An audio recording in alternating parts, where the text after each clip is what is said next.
what is beautiful? I think one of the most beautiful ads in the history of ads to me is Squatty Potty. Like the unicorn on a conveyor belt pooping out ice cream onto a cone. Like, and the fact that like this little plastic stool had this weird, disgusting sort of ad that resonated with millions of people. It was so weird. It was so off-putting. You're listening to Creative Leadership with Heart, a podcast that inspires people to take action and be the leader they were born to be. I'm Coach Rico, and I'm known for coaching and training executives, leaders, founders, and high performers at Fortune 100 businesses, startups, and more. I'm a 20-year creative executive, leadership and life coach, author, speaker, and serial entrepreneur. I'm here to answer your questions about leadership and personal development while also asking you questions that can unlock your untapped potential.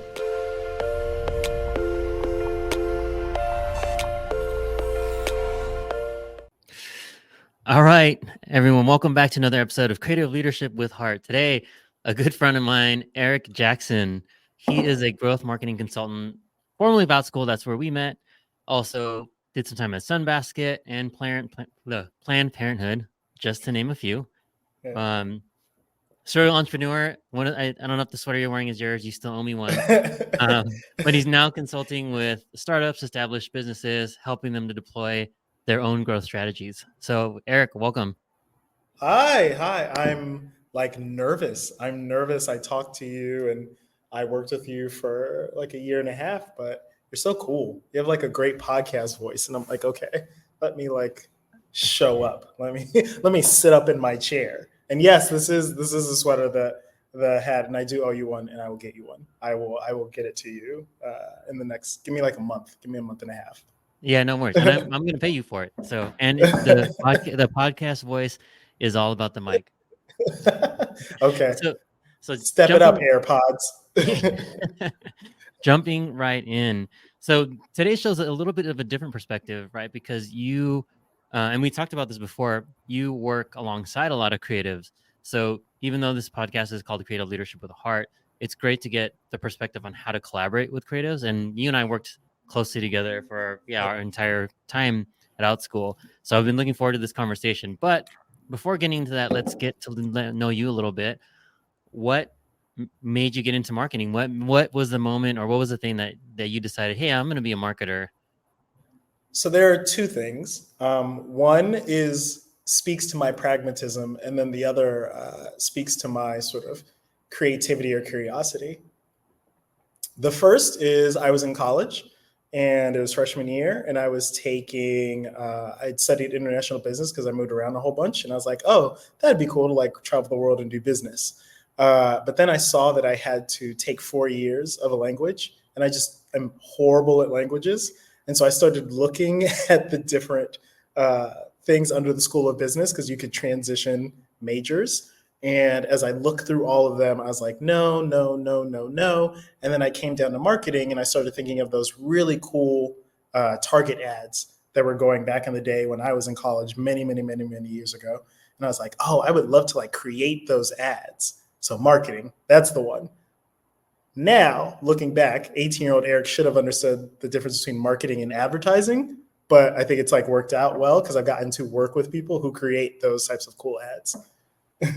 Nice. I'd love to hear. Well, one, is there a specific ad? Was it the Target ads? Was there a specific ad where you're like, ooh, that's what I want to do? Yeah, there was this bullseye ad. So this is when they used to have the dog out. And they basically had this bullseye ad that was like a piece of paper and a cartoon, and it sort of like crumpled up and then poked through and it became like reality. And so as a super duper little black nerd back when it wasn't cool, who was like reading comics and doing these things and writing my own sort of pictures and stuff like that, I always had this like desire to live in art, to like live in these things that are created. And I remember seeing that ad and seeing them sort of draw up the target, draw up the aisles, draw up like the bullseye, the dog, and then it became real. And I was like, oh, okay, that's how I live in art. Like I create art that I can live in. And so that was the one that sort of like stuck out to me. And now I try to do that in like different ways. But yeah, it's very cool. Yeah. You are one of the most, I think, up to date, because every time we would meet, you always knew like all these different companies, all the cool stuff they were doing. So now transitioning into a little bit about, well, let's talk a little bit about you first before I do that. So, what's your personal mission when it comes to marketing, advertising, creative? Like, what do you go out in the world to do? I want to make the world better. And I think that that has evolved over time about like what making the world better is. But I had this thing from my therapist, Dr. Darwish, who like is a walking angel. And he started this program during COVID, which was essentially like this viral movement. And he was sort of comparing like the way that you do good can spread and show up in an infinite amount of ways. And the way that a virus spreads is very similar to the way that good spreads. And as we looked at COVID, we see all of this bad that's happening, but we also see all of this good that is getting picked up worldwide, right? Like the clapping for that happened in one town, in one city, one time. And it became a global thing of showing care and appreciation for essential workers. And so when I think of marketing, when I think of advertising, when I think of what we do, it is our job to connect people with something that they need. If we're lucky, sometimes it's not connecting them with something that they need, but quite often something that they need or something that's going to make their life better.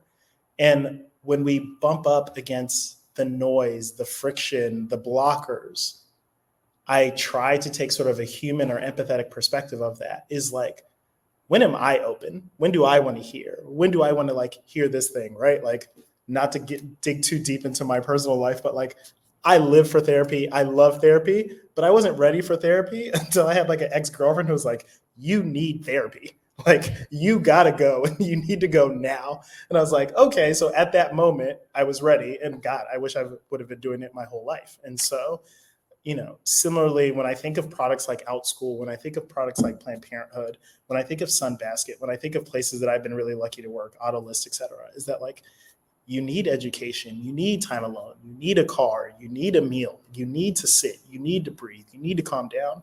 But like, maybe you're just not ready for it right now. And it's my job to be like, hey, now's the time. Like, now's the time to spend your money. For the help that maybe you need and didn't necessarily know you needed it. Yeah, exactly. So, with that being said, that's a good segue. So, at those places, you had to work with or even develop the creative yourself. So, for folks who listen to this, mostly coming into it from a creative perspective, not necessarily the stakeholder perspective. So, what are the things for you that have worked well when you know it was working well, and what are the things that you knew when it wasn't working well, and what can you share with the audience? I think there is I would love to update the term stakeholder, right? Like, it changes the relationship. It is, sure, it is my job to run an ad. It is my job so I work primarily in performance marketing, right? So it's my job to run a Facebook ad. It's my job to run a Google ad. And I can look back to my time at Sunbasket, and I'm not going to take any ounce of credit for this. This is Tyler McNiven and Amy Endeman, who Amy Endeman is one of the just most brilliant people walking this earth in marketing. And Amy was like our head of marketing, and we were being pushed. This was, I don't know, 8 or 9 years ago, back when Facebook was grimy and rough, and you're running 50 ads a day trying to hack the algorithm, growth hacking, all this other stuff. And our CEO was like, more, spend more money, do this more efficiently. And Amy was the one going to bat, being like, better creative, more creative, faster creative.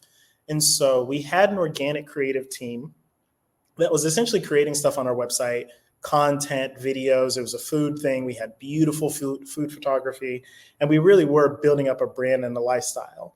But there wasn't a lot of like traction happening there, right? That's slow, that takes time. And we have this really talented team of shooters and editors, and by shooters and editors, a shooter, an editor, and Tyler, who is this brilliantly creative co-founder. And essentially, Amy, doing the work, said, hey, this team, now you're going to do performance marketing. And that team shifted to doing performance marketing. And this is where I push back on stakeholders, right? Like, it wasn't you're doing this for us. This is what is critical for the business. We are all stakeholders. This is where the majority of our money is going. This is what's bringing in the dollars, making sure that we all get paid and like have a place to sleep at night. And so like, we're all going to focus on this. And once we all sort of focused on this, it was easy to find the incentives to get them excited. And so, great. Hey, that ad that you created drove $1 million of revenue for this business. That ad you created has driven 400 different comments. People love it. People hate it. Like that. And I think when you're creative, when you're an artist, like that type of thing, I think there still is that fundamental like need for validation. I have it. I think we all have it. And it's like, cool. Maybe it's not this super gorgeous ad age ad that like break through and you're Don Draper, but it is like, yo, guys, we just made $5 million off of the 15-second video that you shot. Like, that's pretty dope. Good. Yeah, I love that. I love the reframing or actually elimination of stakeholder, right? Because really it's a partner collaboration. And I also love the fact, like, and not everybody is this way, but I had somebody on, last year. His name was Ram. He was on my team at Netflix. And he was, as a creative before, was precious with things. And I think this is the trap that most creatives fall into, that end up working for like a company or do in-house things like that, is they fall in love with this idea that everything they create is going to be this beautiful work of art, right? But what Ram said it best, he said, no, that's not what you're doing. You're actually creating something that's hopefully going to entice someone to do something. And it's a click, it's a call, it's a sign up, it's a purchase. It's not like the most beautiful edit or work of art in the world, right? And so that's where, defining what good looks like is important. Like when you and I worked together, good didn't mean it was like super pretty or beautiful. It could be, but good meant it drove revenue. It got people curious. Like it actually did something with its targeted audience. And so I think that's where we need to realign as partners on like what success looks like. It's not creating something beautiful, which it can be done, but really, did it drive revenue? Did it resonate with its audience? Was it intentional? Those kinds of things. And see, here's another thing that I will go on, like reframing beautiful. I just listened to this podcast, or maybe it was Instagram stories or something like that. But essentially this artist talking about how he disagreed with Rick Rubin. Do you know Rick Rubin? Yeah. Who doesn't? Yeah. Who doesn't, right? Mea culpa. So like, and Rick Rubin has this sort of mystique of, go up on this mountain and create this art and create it just for you and flourish and flow. And this artist was pushing back that was like, one, Rick, the way that you've gotten into the space is you created highly successful commercial content, right? Like you got into this place creating things that like billions and millions of people love, right? And so you going up into this mountain where you can't breathe, where it's cold, where you can't survive by your own, to create a sound that only you hear, that only you care about, is actually very useless. You coming down from that mountain, stepping into the village and telling a story, singing a song, creating art that brings the village together, that is beauty. So like, that's the difference between commercial and sort of this like self-aggrandizing, pure art. And so when I even like to push back on like, what is beautiful? I think one of the most beautiful ads in the history of ads to me is Squatty Potty. Like the unicorn on a conveyor belt pooping out ice cream onto a cone. Like, and the fact that like this little plastic stool had this weird, disgusting sort of ad that resonated with millions of people. It was so weird. It was so off-putting.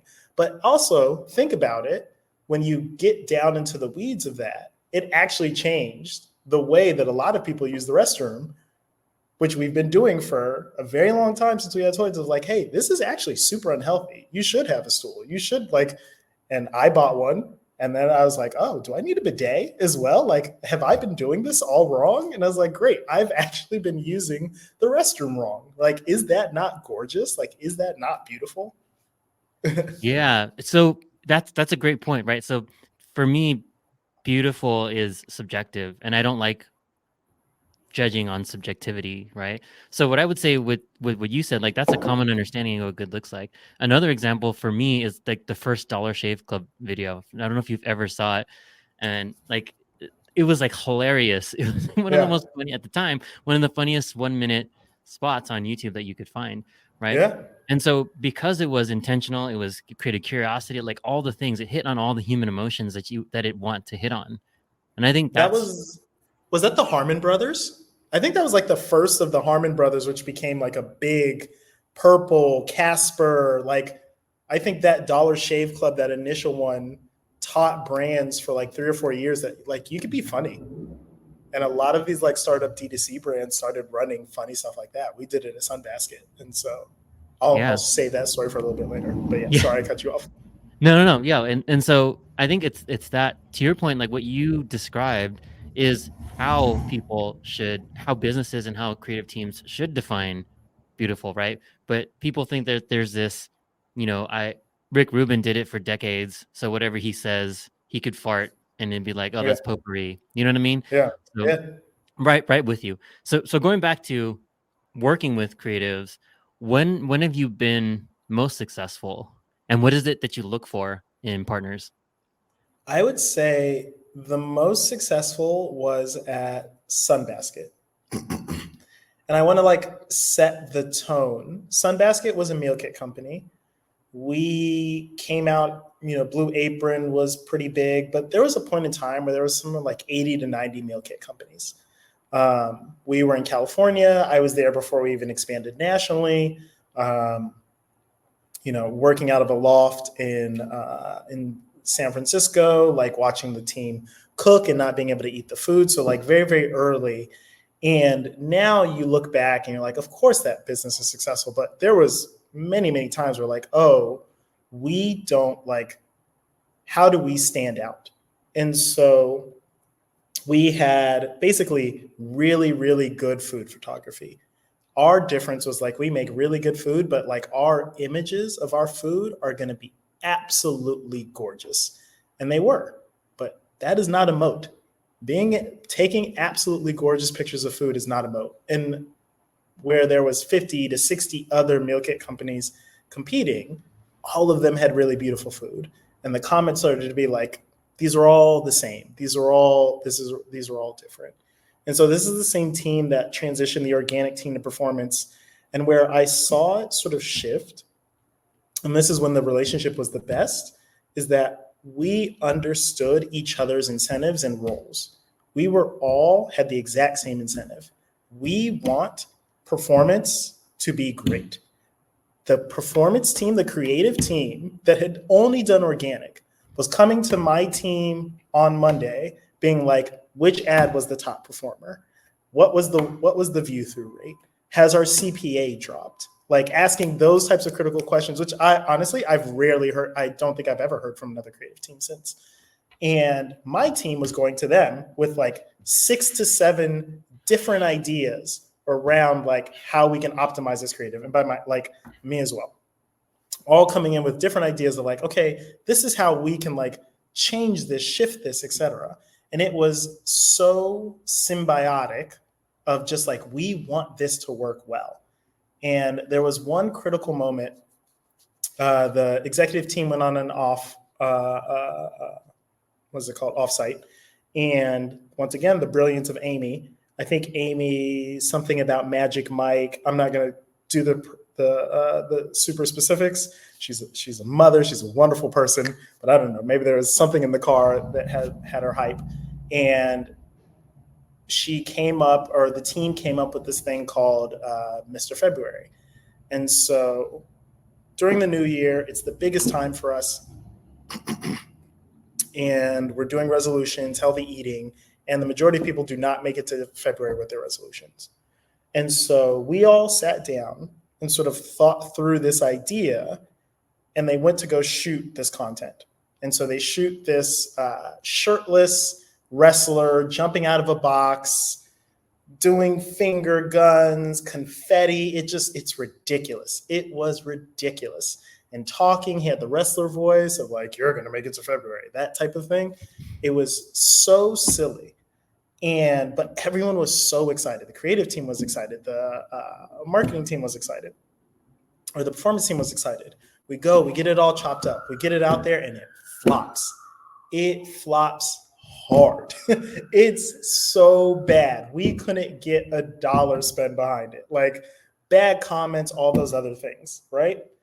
And this is where I say like the best team or the best creative that I've worked with is we didn't like throw it away. There was no blame. There was no anger. There was nothing of that. There was panic. There was like, let's move fast. Let's do urgency. How do we make this work? Cool. We chopped it up 50 different ways.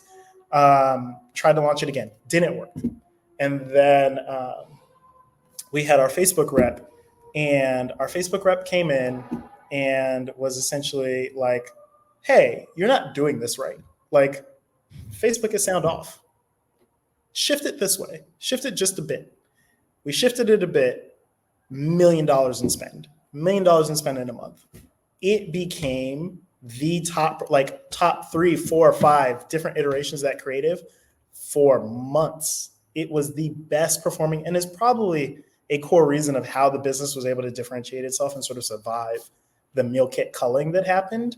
And like comments of people being like, this is hilarious. This is great. Love this. This food is like, that was the difference. And so I think what I learned in that moment, and what I learned working with that team, or I've seen it sort of work best, is one, everyone was incredibly aligned. Like there wasn't I want to be creative, I want to be, I want performant. No, we all wanted the thing to perform. That's what success was. It's spending money and driving conversions. Cool. Now we have space to be silly. We went from beautiful food photography to half naked man oiled up, jumping out of a box with confetti, right? And like, you're a creative, you're a leader, making that leap. I'm sure there was a lot of discussions that I wasn't in that was like, let's just try something. Let's go for it. And then it bombed and we just kept going, right? We just pivoted. There was no blame. There was like, did you do this wrong? No. We just tried to fix it. And we got some help from Meta, and like we fixed it, and it was super, super successful. And it's the ad I reference at every company I go into when we're talking about creative of like, hey, I'm not putting any limits on you. Like you can create whatever ads you want to create. Yeah, it's crazy. And it's in the world of sameness. How are you going to differentiate yourself? Yeah. Right. And that was the thing that did it. So knowing that, what is it when it was least successful? What were the blockers to success? And it's almost like the flip side of that coin, but I think it's still worth being explicit about when it didn't work. Yeah. This one I won't reference a specific organization. It's less of a fun story. Good idea. This place sucked. No, I think like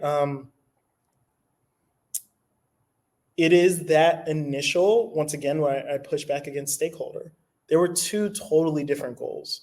There's a creative team that wanted to preserve the brand, and like, and I put this in quotes, preserving the brand is important. Let me not be a hater, but as performance marketers who are just trying to like hit a green button, preserving the brand is the most painful, annoying like sentence that we get from our creative teams.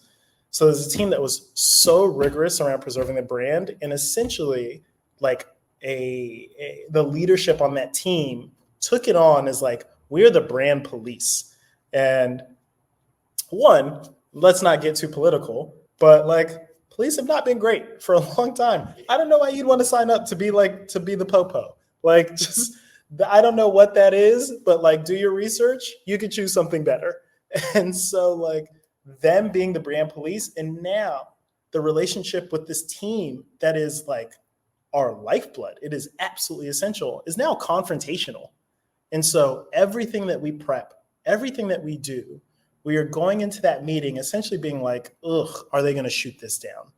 Ugh, are they good? Like, did we navigate all of these other things? So how are you creative in that space? And then when the stuff doesn't work, this is where it's the worst. And I've done this before, and let's be more evolved humans. Shout out to Darwish. You then get a little bit petty, right? Like that brand thing that we told you wasn't going to work, that we had to wait 8 weeks to get, didn't work. Can I please do this other thing now? And I think that is a, really unhealthy, unfun, toxic situation. And so I think for good creative, you have to be fast. Honestly, good creative, you have to be fast. I would say that is a critical function of being good creative. And I think, like, as we've found with the police, not that fast. So if you set yourself up as the brand police, you are probably slowing things down. You're making things harder. When in actuality, like, your job is to make this faster, better, and like help give us the training to give you good ideas, to partner, to give you the information that you need so that you can go fast. Yeah, 100% agree. And I'm a brand purist, but to a point, right? Like if you want to be, to your point, fast and nimble and you want to learn quickly, you have to be okay with coloring outside the lines, at least to learn, right? So if you find a concept that works, great. If you ran everything through the brand lens first, to your point, it'd take you like 8 weeks to test one thing. Yeah. But if you were a little bit looser, you stuck for the most part to the brand, but you tried things. I would argue any Super Bowl commercial you've ever seen was not brand friendly, because usually they're making fun of something, right? Yeah. And they're usually going off brand to create that stimulating moment, right? So if you're not willing to do that, then you are likely going to spend a lot of cycles, money, and all this stuff, and learning very little because your unwillingness to go beyond the brand. So even though, and people, I may get negative comments and may get pushback, fine, but I've been responsible for brand in a lot of places, and it didn't mean we had a bad brand. It just meant we moved quickly. And did some things go out there that weren't perfect? Absolutely. But Erica said this. We both, Erica, shout out from out school. Love her. But something I live by too is don't let perfect be enemy of good. If you could get something good out there and learn from it quickly, then what's stopping? Is it worth not learning to just make sure that the tone is right, or like the colors are right, or the person in the videos wearing the right color or right shade of purple? It's not worth all that to learn and be quick. Very true. And let me give some daps to you. The Sunbasket example is so great, but I think what you and I discussed previous to this meeting was I was talking about how much I loved working with the creative team that you built. And I'm very big on saying the names because I think people need their flowers as often as they can get it. We'll call them the Alexes. Alex on your team, Alex on my team, both work together to put together a lot of the performance creative.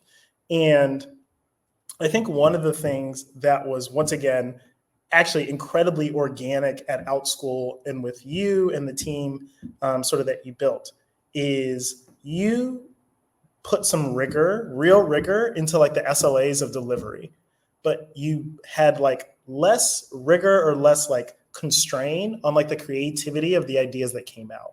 And so Alex and Alex basically got in a room together and we're like, what is, remotely, what is fun? What does this mean? What works? And I think that symbiotic shared ownership of how can we be creative? Because surprise, surprise, creatives are not the only people that are creative, right? And so Alex, who's brilliant marketer who could do 1,000 different things and will probably end up being a founder and building something amazing. Yeah, he can come up with really good creative ideas. And Alex and Alex is confusing. Alex understands our business, understands our customers, understands these channels. And so they could now help level each other up to create something really beautiful. And as we were talking about this, I'll do a little behind the scenes for the people on this podcast. I was like, I let Alex and Alex go. I barely checked their work. And Rico's like, I did. I checked. I made sure it was still good enough to snuff. But honestly, there was 1,000 other things that I needed to do. And so like I could let them legitimately have fun and collaborate and trust that my partner, you and them, are going to make sure that, we don't get egg on our face. And I think that is like the dream. That is the dream. Yeah, and it helped that you and I and Alex B and Alex got together, and we actually put together a test, Our a test roadmap, framework. Yeah. yeah. So we're like, these are the things we're going to test, right? We're going to test messaging. We're going to test live action, animation, like all the different things that we were going to test. And that helped them at least use a framework. And okay, these are the parameters we want to test, but test anything you want within these parameters, right? Yep. And it gave them a little bit of direction without giving them a roadmap, right? So like they were able to go hit their bookings goal any way they thought they could. And here are the ways that we would want you to experiment. Yep. So it was a great partnership. The other thumbs up that I'll give to you is when we were talking earlier about like going fast. Fast is just absolutely essential, right? Like you want to get as much test. And I think where I found is some creative teams are very, especially the ones that are very precious about the brand, where they don't want to sort of share, and they're, the custodians of this thing and they're really rigorous. They're also a custodian of like getting it executed. And there were multiple times where like, oh, you guys are going too slow. And Rio's like, okay, go somewhere else. Like, get it done. We trust you. We're here to help you. What do you need from us? But like, if you have a resource or you can figure this out, or we need to bring in another resource so that you can go faster, like, let's do it. And I think once again, that sort of goes to we all were sort of owners of like, we need to push this business forward. We need to drive results. And so how do we get to drive results, right? If you were the stakeholder for like really good creative, then like you would actually not be incentivized to like outsource creative production. You'd be like, nope, I need to build my team in-house. But no, you're like, I am a part of a team to like make this business run. And so like, cool. If we got to go outside, like let's go outside, because that's core of making the business run. Absolutely. So I want to now shift a little bit into your background again. And one of the other thing that we like to highlight on this podcast is some inequities, DEIB, things like that. Like, I'm a person of color, you're a person of color. I've talked to my audience about the struggles that I faced and the things that I had to go through. So before we get into advice for folks, what are some things that you had to struggle with and work through?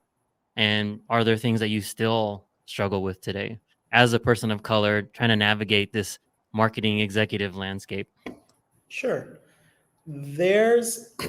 So I grew up all over, but I grew up predominantly in the South, moving around a lot. My dad was in the military and the FBI. And, as I've moved to the Bay and I've been in different parts, I've talked to people about sort of race, what it is to be a Black man here, what it is to be a Black man from the South here, what it is to be a Black man in tech. And I've always been like, I prefer Southern racism. And when I was growing up, we had a neighbor, and just like cutting through his grass would cut 20 minutes off of our walk to the bus stop. But all the other kids in the neighborhood could cut through his grass. But like, if my sister and I did it, he would like yell at us. He would tell our parents, he'd be like, you're ruining our grass. You need to pay for this grass, etc. And I was like, that's not fair. I see other kids walking through the grass all the time. And then I look in his backyard, and I didn't understand at this point in time. I think I was like, I don't know, 7 or 8. He had like a huge Confederate flag in his backyard. And I was like, cool. Okay, now I get it. I understand. I get that. And that is dope. Like, you need Ku Klux Klan wearing Confederate flag, more power to you. Go off. See you in hell. I don't know, whatever. It is the like insidious things where you're questioning yourself that brings up that imposter syndrome when you go into the room and you say something and then you're given feedback of, or you hear someone else say the same thing that you said, and you're like, wait, did I, was I wrong? Was I not heard? When you walk into a room, I remember this early in my career. This happened relatively at Sunbasket, and I think we're just referencing something, and I was like, oh, that's just a stack a month. And like everyone sort of looked at me crazy, and I was like, 1,000. Sorry, that's 1,000 a month. And so it's like, cool. I need to do a little bit of code switching. I need to be a little bit thoughtful about sort of my presentation, I need to be a little bit thoughtful about how I carry myself in these spaces, because whether they know it or don't know it, there are going to be microaggressions. There are going to be these biases that we are not even aware of. I actually caught myself, the horrible thing that happened in Baltimore with the bridge and the collapse, and looking at Twitter and sort of all of these people talking about the mayor and being racist towards the mayor. And I looked at the video, or I looked at the picture of the mayor, and it's like this young sort of black guy in a bomber jacket. And I was like, oh, he doesn't really look like a mayor. And then I turned on the video expecting him to sound like not fitting the thing. And he was great. It was eloquent. Eloquent is stupid, but anyways, he was great. He was a great mayor. He's dealing with a crisis. And I was like, oh crap. I see a black man in a bomber, and I'm expecting him to like sound like Baltimore or Hood or something like that. And I'm black. And I went to Howard. Like, I spent a lot of time in Baltimore. So like, if I got this, I know you got this. And so I think that is sort of the number one thing of your like second guessing yourself, walking into the room, being like, is this a room that I need to navigate? Or is this a room that I'm going to be like celebrated and experienced? As well as like, I have been either the most senior or the only black person at every tech startup that I've been at. And I'm not old enough to be the most senior. There should be way more accomplished black people than me. And then being the only is always like ridiculous. Like, I'll look at a LinkedIn, I'll apply, or I'll want to consult with a company, then I'll look at the LinkedIn of the whole team having fun in the Bay. And I'm like, oh, no, thank you. Like, Yeah, it's something that, if you aren't from a minority background, you don't really truly understand what that feels like. And there's things that I won't understand rooms you walk in, and probably things about, Asian Americans that you won't understand. And I think that's the thing we all need to be open about and really lean into is there. I don't know that I'll ever know them all, but I can be sensitive and be aware and even ask questions. yeah. Right. Shout out to Erica, the best. Erica is one of the few bosses that has come to me, and and Amy to a certain extent as well, but like checked on me, asked me like, did I screw up? Like, was that okay? Was that, and like very humbly. And then on the other side of like making space for people, I have seen so much misogyny and sexism, especially in like leadership. And I don't know how this happened, but like primarily, I think every company that I've been at, the CMO, the head of marketing is always white women, and they're always sort of, the founder has always been sort of a white man. And even seeing the dynamics in there, and I'm like, oh, that sucks. Like, how can I help you? How can I speak up as a man? How can I like support you in doing this and like taking this space? So I think I cut you off a little bit, but I very much agree with you. Like, seeing it, see something, say something, and like not let it be okay. Can I do one more little story? Yeah, please. This is the thing. So this is, once again, love Outschool, love the people that I worked with. We had an executive offsite, and this was during sort of the George Floyd and how do we talk about this to the organization. And so we're all sort of sitting in a room talking about like, how do we roll this out? And I was like, why do we care if we offend racist people? Like, we're in America. We've been here long enough that like us saying that like racism and police brutality is bad, if it like ruffles a couple feathers, why do we care? And like, speaking to us not ruffling those feathers, those people are ruffling the feathers of our Black and brown and women who are at this company who have to deal with it all the time anyways. So like, let's just speak up. And this is my love of Outschool, was like, and perfect sort of like adulthood of how you manage these things is everyone like this. Oh, yeah. Yeah. All right. Yeah. That makes sense. Huh. Why were we thinking about it that way? Cool. Let's go. Let's push out. Let's do this. And like that type of like quick switch, like it really is, like very, very easy to like go right. Yeah, it just it was great. Just the moral compass of that group, and it was critical race theory, like a lot of things that were controversial for other people to talk about. But as a Love leadership, Amir's LinkedIn. yeah, we didn't Love even like Amir's think twice LinkedIn. Yeah. about any of that. Yeah, and Oh, Amir absolutely will oh my take it gosh. in the face for what he Yeah, believes yeah. in. Oh my gosh. I'm such a fan. I'm such a fan. I'm like, Yeah. he's so, yeah. I'm like proud to be an alumnus of that organization. Yeah, and I guess the even the greater thing for people listening is whether you believe it or not, we all have privilege. And for us to leverage our privilege to raise other voices is the right thing to do, right? So what access do we have that we can lend, we can give, we can support others with? Because that's how we really make a difference. Like we can talk about these things till we're blue in the face or whatever the term is, but if we don't take action to really help each other use our privilege to elevate others, then what is it all for? It's just a bunch of talk, right? So Facts. yeah, taking action is the main thing. So if you want to take anything away from this conversation between Eric and I, take action, use your privilege, collaborate, work Yeah. together, make the world a better place, right? Because that is your mission. Um, so now I want to lighten it up a little bit, Yeah. and I'm sure we could talk for an hour just on that. Yeah. But knowing what you know now, what advice getting into creative, getting into marketing would you give? Maybe not the 7-year-old Eric crossing the grass, but maybe the 16 or 18-year-old Eric that's thinking about what they want to do for the rest of their lives. Invest in Bitcoin. And when you hear about this young lady named Rihanna, just go for it. Immediately go for it with your Bitcoin millions. That's where your future is.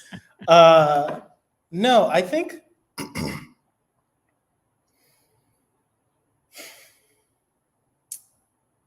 so. There's this insidious, and it comes out of therapy and like all these other things, but like my general perspective or sort of what I've come to in therapy is like there is sort of our true self, and then we build our ego on top of it, right? And as we build our ego on top of it, our ego is basically dictated on our surroundings. So if you're in a really hard environment, then you might be really hard. If you're in a very soft environment, you'll be soft, et cetera, et cetera. And so you build on top of that, and inevitably some of that, it's sort of like calcifies. You get stuck, you stop growing, you stop changing, you stop learning. And so you have to now strip that ego down to better understand, like, one, why did I have this? And then two, does it actually still serve me? And so one of the really insidious things of like imposter syndrome is you don't feel safe because you are not safe. Like corporate America is not your family. These companies are not your family. These people who you work with are not your family, and family's hard, right? And so I think I came into this with this concept of I want to fit.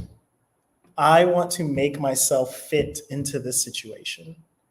And I was hard headed and slow and stupid when parts of me that were actually valuable did not fit with like the organization or the team or the structure of that.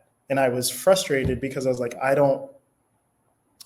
need to now bend this other piece of me versus understanding how to tell the story of the beauty of that piece of me. And so when I think of marketing, when I think of advertising, when I think of like what we do, we have conversations. That is our job. Our job is to have conversations. And so reading, I forget the name of the author, but sort of the famous book on nonviolent communication has utterly changed the way that I converse in my personal life, in my professional life. It has given me more empathy. It has given me more kindness. It has given me more space. It has given me more patience.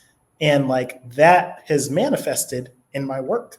The way that I manage is utterly different than the way that I managed before. The way that I take direction is utterly different than the way that I took direction before. The way that I collaborate is utterly different, right? Like I come into a collaboration with you, or I come into an organization or consulting or working with someone, and my job is to understand what makes you happy and then get you there. Like that's it. My success is your joy. That is a beautiful way to approach work. Versus, I would say the first 10 years of my career is my success is my success. That puts you at like confrontation and differences. And so I think if I could go back and talk to little Eric, and I have some mentees who are younger Black men in this space, of like, dedicate yourself to joy in everything that you do, in everyone that you work with. And it is damn near impossible to like give pure joy to others and not feel it yourself. And so I think, yeah, that's a little bit like esoteric, a little bit touchy feely, but I do think it's sort of the root from which the tree springs, right? Like, yeah. Yeah, absolutely. I mean, and that's how I'm glad you said that. I'm glad that's the piece of advice that you give, because that's how I approach everything I do now, right? It was always, yes, it was in service of others, but it wasn't because I enjoyed it, right? It's because like I had to do it for my job, or there was a have to do attached to it. But now I get to help people out of the sheer joy of helping them create whatever it is they want, whether it's their business, their life, their career. I get to do that now, and it's so much more rewarding. Doesn't feel like work, and I'm not like stressed out and losing Yeah. sleep over some deliverable I have at the next day. I want to push back a little bit there. Sure. I want to, which like I've worked with you, and I will say for the audience, working with Rico is essentially like working with Buddha. Of like Rico and Eric could be like, Eric, you're stressed. You need to like sleep. You need to cut this camera off. You need to do this thing, and he's just sort of floating through like doing amazing work and helping people, and like you're like, oh crap, why am I not like that light? And so maybe this is like an evolution. I still have many more steps to go, which is great, right? Like if you stop growing, you die. I think it's okay for work to feel like work. I think it's okay to struggle. I think it's okay to suffer. No, but I think it's okay to struggle. I think it's okay to have late nights. I think it's okay to have early mornings. I would walk on glass for my mother. If there was like, if she wanted a glass of lemonade, and actually this just happened, she had like a little bit of a health thing, and I was like, cool, I'm driving. She's perfectly fine, but like I drove for 7 hours, hated it the entire time. It sucked. Listened to podcasts, but I was like, no, I'm gonna show up, and I'm actually gonna go. And I just talked to her, and she's like I was like, cool, I'm gonna get in the car, I'm gonna drive down for 7 hours, and I'm gonna come visit you because like your joy is so important. And so like I do think that there is this. It can feel like work. It can feel like suffer or struggling. It can feel crappy. Can I use profanity? Too late. We have been. Too late. Yeah. It can feel a little bit shitty, but like and very specifically, like for Erica or for Rico, there were many times where I was like, ugh, I am like tired and struggling, but this is for them. Like I need to show up to make sure that they're set up for success. I want them to be like really successful. And that was super duper motivating versus like, am I going to keep my job? Like, F this job. I'm so tired. Like, that's a different thing. Yeah, that's a whole different thing. And I'm glad you clarified, right, on that. And yeah, it's not all, butterflies and roses, right? There is struggle. There's challenge in everything that we do, right? Yeah. As long as it's for the greater good at the end of the day. So I want to get into what you're up to now. I know you have a book referral. We'll get that to that later. But what are you up to now? What are you doing? How can people work with you if they want to work with you? I am consulting right now. So working with a couple of organizations really coming in and doing like audits and helping them with their growth program. So like, if you want to talk marketing, if you want to get into get into it and see if I can help you with your growth, primarily on like performance marketing data, those types of things, great, hit me up. I'm on LinkedIn. I'm sure there'll be a link or something dropped. I didn't get the little cool white father leader creative coach. I could have put like fantastic hairline and great style, something like that. But yeah, and then I'm working on a couple of my own ideas. I have an app that should release in the next couple weeks, dependent on like our ability to sort of get the last little bit of it built. But there's a lot of love in it, and I think it's one of those things that like I have no expectation of success, but the doing has been beautiful and learning, and now exploring some other ideas that it's really exciting when things suck. Like, I think there's this really dope opportunity when things are bad. If you look at Airbnb, if you look at basically all of these companies, right? You look at cars, you look at horses. Like, there was a guy who was walking around and being like, this sucks. Why don't I jump on that big old thing and ride its back? Like, yeah, that's a little bit better. And then someone's like, this sucks. Maybe we should get into a car. So like, I've been helping and consulting with some companies, and honestly, a lot of the stuff that they do sucks. And I'm like, wait, I think I can fix this. So I'm like working on something that's a little bit closer to the chest right now. But yeah. Nice. And Yeah. and whatever you can share, we'll share in the show notes, and then Yeah. whenever it drops, we'll update the show notes. Great. But there's this thing. I have a book recommendation because I've been reading Yeah. this, listening. I'm an audiobook person, and that you might find interesting. And I teased it on Instagram and some of the other channels, but it's called Million Dollar Weekend by Noah Kagan. Okay. I'm He's gonna take the notes on that founder one. and CEO of AppSumo.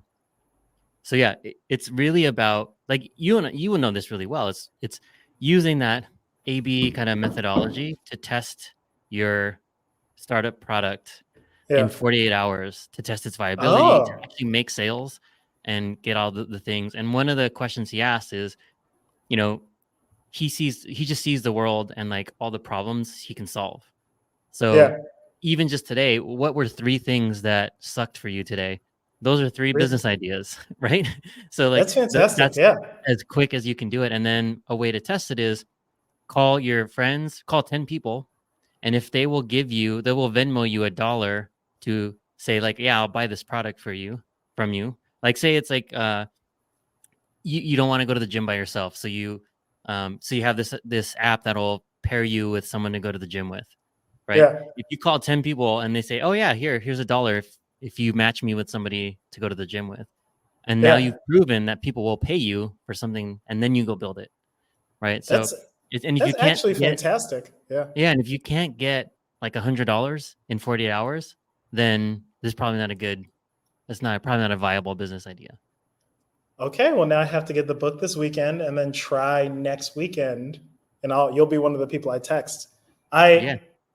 I do have a book recommendation as well. It would have been a little bit better flowing into the conversation, but I reference it a lot, and it's like, if I could leave this advice for any founder, PM, really anyone who's like working and building and doing these types of things. Uh, this is Murakami's Thoughts While Running. And he has been running marathons for a very long time. He's very, very fit. And he started getting to these triathlons. And he was talking about like training for triathlons. And he was like, he was a weaker swimmer, strong runner, strong biker. And so he spent a significant amount of time like working on his swimming to like make that better. But he realized, and he would do that separately, but as he started training for the actual full triathlon, he realized that one of the core issues that he was having was his transition from swimming to getting on the bike. And he was like, when I swim, I would like try to get on the bike as quickly as possible. And so he spent like a lot of time basically figuring out, okay, how do I get off my gears? How do I take these things off? He's like, how do I dry myself off? How do I rinse myself with water so I don't have salinated water drying me out? How do I make sure that there's no water in my shoes as I like go in and hook into the bike? How do I get the gears right? And all these things. And so he like worked at that for a week or so of just super focusing so that he could know essentially when he needs to go slow to go fast. And so if there's, I've seen this come up so much in companies that I've worked with, companies that I've consulted with, startups, etc. Fast is a religion. You need to go fast. You need to go fast. Everything needs to go fast. And I will tell you, fast is incredibly dangerous. Fast will get you killed. Knowing when to go slow, knowing when to change your gears, when you're going to transition into something else, and how to do that really effectively, I think those slow moments are very, very, very critical.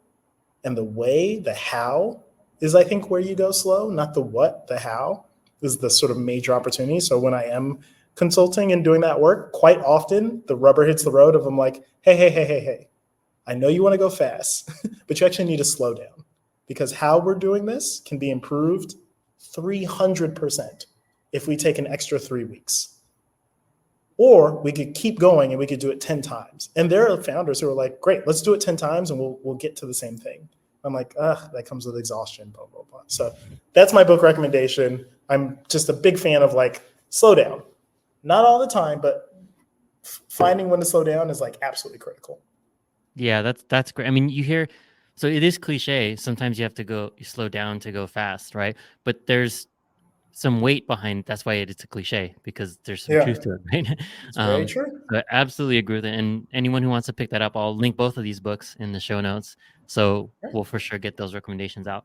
And I know we're at time. I want to have you back and I want to talk more about some of these other things like I'll follow people up of after I do my color. Millionaire Weekend. Yeah, and we'll do a follow up on the Millionaire Weekend. But just to wrap up, any last pieces of advice, anything before we get out of here? Yeah, I think here's an overall piece of advice. So I've been really lucky. Like Outschool ended with layoffs. It's really hard in this job market, et cetera, et cetera. And I've been like exceedingly blessed to have the opportunity to have some consulting clients. And so one of the things that I found is that as I'm talking to people who are looking for jobs, as I'm talking to people who are looking, they're bumping up against all of these walls, right? It's so hard to get a referral. It's so hard to like talk to someone. It's so hard to like get in the door. And that's ridiculous. We all are, we are all navigating this thing together. And so like, if you are blessed enough to have a job, and let me tell you, you are blessed. I've seen exceedingly talented people laid off. It is your job. It is your purpose to like help others, right? So like get in your other box on LinkedIn. It takes an hour a week, 10 minutes a day. Just go respond. Look at these resumes. Give them a quick review. Help refer them in. Help them find a job. I think like right now, how we show up critically is so essential. And I think that there's still a little bit of ego left. And like, it feels very reminiscent of the coal miners when like a couple of years ago, it's like, well, coal's going out. Who works in coal? This is silly. Like AI is coming, like AI is coming. Things are shrinking. The white collar worker, like some of these jobs are going away and they are not coming back. And so like how we show up for each other, like the fact that there's no real tech union, there's none of that, like, cool, great, fine. But like, let's show up, like, let's help each other. So if you need some help, if you need a referral, if you want someone to look at your resume, if you want to just like talk and practice on a project, try to do a case study together, something like that, I am here, I'm available, I'm here to help you. Like, please reach out, whoever you are. Yeah, love that. +5 if you're like black or a black woman. Sorry. But like definitely reach out. Yeah. No, I love that. I mean, that's what I've found with all the guests that I've had, like you, they've been gracious with their time and it's the with heart part, right? And you mentioned AI, and the thing that AI will not be able to recreate, maybe at least not in our lifetimes, is humanity, right? Like how we treat each other as humans, right? That's the thing that those are the jobs and those are the things that AI will not be able to take over, Yeah. right? Once it Yeah, does, it's game over. We've seen movies.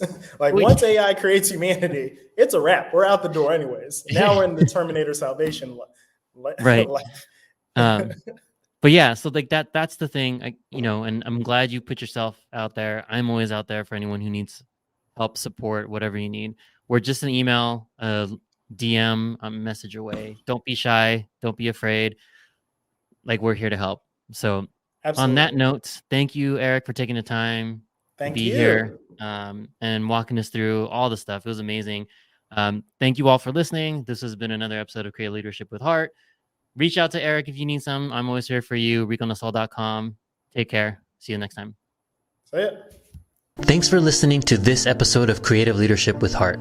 If you enjoyed the show, please like and subscribe. If you're ready to make huge, lasting change in your life, then what are you waiting for? What will your life look like if you took action today? What would it look like if you didn't? If you're serious and you're ready, book your free strategy session today and let's make your future a reality.